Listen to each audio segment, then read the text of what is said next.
Mana shu tranzitionni hozir CapCut dasturida tayyorlab ko'ramiz. Barchaga assalomu alaykum. 13 YouTube kanali CapCutda montaj va ushbu videoda avtomobil montajining bir qismi bo'lgan tranzitionni ko'rib chiqamiz. Videoni xuddi shu yerda yana qaytadan tayyorlayman. Demak, bizga ikkita kadr kerak bo'ladi. Birinchi kadrda avtomobildan uzoqlashayotganim va ikkinchi kadrda avtomobil balondan uzoqlashayotganim. Kadrlarni o'zimning Samsung telefonimda shunchaki oldim. To'g'ri, bular professional darajadagi kadrlar emas, lekin montajni o'rganishimiz uchun albatta bo'ladi. Birinchi video turibdi.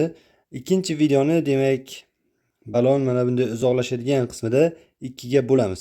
Xo'p, ikkiga bo'lgan bo'laklarimni bittasini tanlab, pastdagi tugmalardan duplikatni bosib, uni ikkita qilib olaman va ikkalasini ham, birinchisini tanlab, overlay tugmasini bosib, ikkalasini ham overlayga tushirib olaman. Ikkinchisini ham xuddi shunaqa qilib, overlayga bosib, overlayga tushirib, uni pastidan joylashtirib olaman. Va bilasizlar, magnetik funksiyasi bor, o'zi bildiradi vibratsiya bilan. Mana bu chiziqqa demak moslab, to'g'rilab qo'yamiz ikkalasini ham. Xo'p, endi videoni ko'radigan bo'lsak, bu videoni ustiga chiqib qoldi. Buni ustiga bosamiz va pastki tugmalar paneldan Remove background degan tugmachani bosamiz va bu yerdan ikkinchiligini bosib, brushni tanlaymiz. Brush o'lchamini o'zimizga moslashtirib, demak, mashina diskasini bo'yab olamiz. Biza bo'yagan qism hozir bizga ko'rinadi. Mana ko'ryapsizlar, uni chetlari bizga ko'rinmaydi.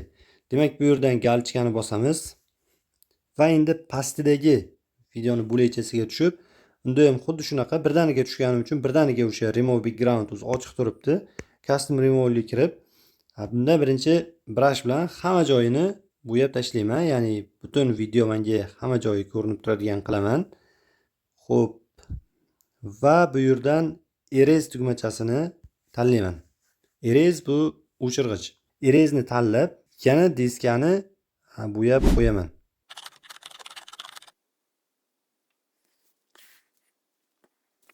Bu safar bo'yagan disk ham hududi ko'rinmaydi va uni chetlari mana bunday ko'rinib turadi. Galchkani bosamiz. Ikkita videoni ham tayyorlab oldik va birinchi videoda demak biroz yaqinlashtirib olib, mana bu qismiga, xo'p, bitta nazar qilaman bu yerdan. Mana bu qismiga bitta keyframe qo'shaman va taxminan mana shu yerlarga bitta keyframe qo'shib, uni demak kelinglar pastga tushirib qo'yamiz. Taxminan mana shunday pastga tushirib qo'ydik. Xo'p, endi pastdagi videoga ham xuddi shunaqa bu bilan moslab ikkita keyframe qo'shaman. Narigi videodagi keyframelarga moslab va buni yaqinlashtirib qo'yaman. Endi jarayonni bitta ko'ramiz, nima bo'lganini. Ko'ryapsizlar, mana bunisi yaqinlashib kelyapti, bittasi pastdan ko'tarilib chiqyapti va video davom etib ketyapti. Xo'p, mana bu yerda biroz to'g'rilab qo'yamiz. Xo'p, ko'ryapsizlar, bir xilda demak yaqinlashib uzoqlashyapti. Endi ana shuni sozlash uchun ikkita keyframe orasiga o'tib, hit play chizig'ini mana bu graf belgichasini bosib, bu yerdan kubik outni tanlasak. Xo'p, endi pastdagi videoga ham xuddi shunaqa ikkita keyframe orasida hit play chizig'ini to'xtatib, grafni bosib, bu yerdan kubik inni tanlab ko'rsak. Mana shunday. Xo'p, endi jarayonni yana qaytadan ko'ramiz. Mana ko'rdinglar, birinchi diskga uchib chiqdi va balon birdaniga kelib uni ushladi. Sizlar teskarisini ham qilsa bo'ladi, ya'ni kubik in, kubik outlarni biza tanlagan tartibda emas, o'zingizlar xohlagandek, o'zingizlar yoqqan tartibda tanlashinglar mumkin. Shuningdek, yana sizlarga mana bu yerdan bir ikkita effektlarni ham ko'rsatib o'tmoqchi edim. Asosiy transition animatsiyamiz deyarli tayyor bo'ldi. Ya'ni mana o'sha diskga uchib chiqadi va balon uni ushlaydi, video davom etib ketadi. Asosiy transitionimiz mana shu va bunga biz xohlasak effekt qo'shishimiz mumkin. Hech qanaqa video tanlanmagan holatda effektlarga kirib, video effektlarga kirib, o'zimizga yoqqan, o'zimizga kerakli bo'lgan xohlagan effektimizni tanlaymiz. Kelinglar, mana bu Pro dagi effektni tanlab ko'ramiz va buni bosamiz, bu videoga qo'shiladi. Uni biroz qisqartirib qo'yamiz va o'sha effektni ustiga bosib, pastdan obyekt tugmasini bosib, qayerga uni tatbiq qilishini tanlashimiz mumkin. Demak, overlay 1 bu bizga diska edi. Ko'ryapsizlar? Bizlar tanlagan effekt o'sha bizani diskamizga, faqatgina diskamizga ta'sir qiladi. Xo'p, mana bu yerda ham xuddi shunaqa qildim. Birinchi sizlarga ko'rsatgan videomda ham, demak, mana bu effektni tanlab qo'ygandim. Bu o'sha diskani xira qilib bergan effekt. Va mana bu finger zoom degan effekt bor ekan, uni ham ko'rib qoldim. Ana shuni ham qo'shib qo'ydim. Sizlarga ko'rsatmoqchi edim. Ba'zilar bilishi mumkin, bilmasligi mumkin. Effektsda, demak, video effektsda mana bu yerdan distortiondan, demak, mana bu diskani xiralashtirgan effektni mana bundan qo'shdim. Mana bu chapdagi birinchisidan va bu yerdan decor screen. Mana bu screen bo'limidan demak finger zoom degan effektni ko'rib qoldim. Bu lekin pro ekan. Ya'ni biz hozir pro sotib olmagan bo'lsak, buni foydalana olmaymiz. Videomizni eksport qila olmaymiz. Sizlarga shunaqa effekt borligini ko'rsatib o'tmoqchi edim. Qaranglar. Xuddi o'sha barmoq bilan yaqinlashtiradigan trend videolar bor, o'shalarda foydalanadigan effektga juda ham o'xshar ekan. Yana shuningdek, do'stlar, bir ikkita narsalarni aytmoqchi edim. Videoni tanlab, uni tezligini o'zgartirmoqchi bo'lsangiz, speed funksiyasini mana bundan normal o'zgartirsak bo'lardi va mana bu kurvdan, demak, mana bu har xil nimalarga qo'yib o'zgartirsak bo'lar edi. Nusini aytmoqchiman, 3 ta bepul foydalanish bor ekan. 3 ta bepul foydalanishdan keyin o'zi, demak, bu ham proga o'zgarib qoladi.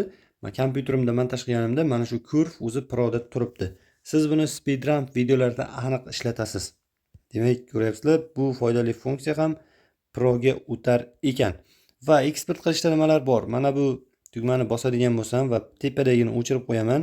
Hozircha 1080p, ya'ni Full HD va 2K 4K larda free yozuvi turibdi, ko'ryapsizlar? Ya'ni bu ham proga o'zgarib qolishi mumkin. Agarda bular proga o'zgaradigan bo'lsa, videolarimizni faqat 720p da saqlanib qilishimiz mumkin. Bu esa sifatsiz video degani bo'ldi, boshqa hech narsa emas. Menimcha mukammal foydalanaman degan foydalanuvchilar CapCut'ni Pro versiyasini sotib olishlariga to'g'ri keladi. Shuningdek, bu yerda audioga kirib qo'shiq qo'shmoqchi bo'lsam, extract audio degani bor. Ya'ni bu bironta videodagi qo'shiqni yoqtirib qoldim va o'shani audiosini qirqib, o'zimni videomga qo'shmoqchiman. Ana shu funksiyaga ham 3 ta bepul foydalanish turibdi va 3 ta bepul foydalanishdan keyin bu ham Proga o'zgaradi. Xuddi shuningdek, kompyuter versiyasida mana shu funksiya allaqachon Proga o'zgargan. Ko'ryapsizlar do'stlar, juda ham ko'plab funksiyalar bu yerda Proga o'zgaryapti va bu o'zgarishlar davom etadi. Yangi kuchli funksiyalar qo'shiladi va CapCut'ni mukammal o'rganmoqchi bo'lsanglar, albatta bizning kanalga obuna bo'lib qo'yinglar.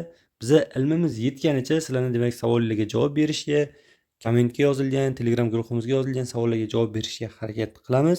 Shuningdek, kanalimizda VN darslarimiz ham bor. Xuddi mana shunaqa effektlarni, sodda effektlarni albatta bemalol VNda ham tayyorlash mumkin. O'rganish uchun bemalol kanalga obuna bo'lib, playlistga o'tib o'rganishinglar mumkin do'stlar. CapCut kuchlimi, VN kuchlimi degan savolga albatta CapCut kuchli, lekin Pro yo'q bo'lsa sizda, menimcha bilmadim, buni o'zingizlar bilasizlar. Bizlarni kuzatishda davom etinglar. Biza nasib bo'lsa o'rgatib borishda davom etamiz.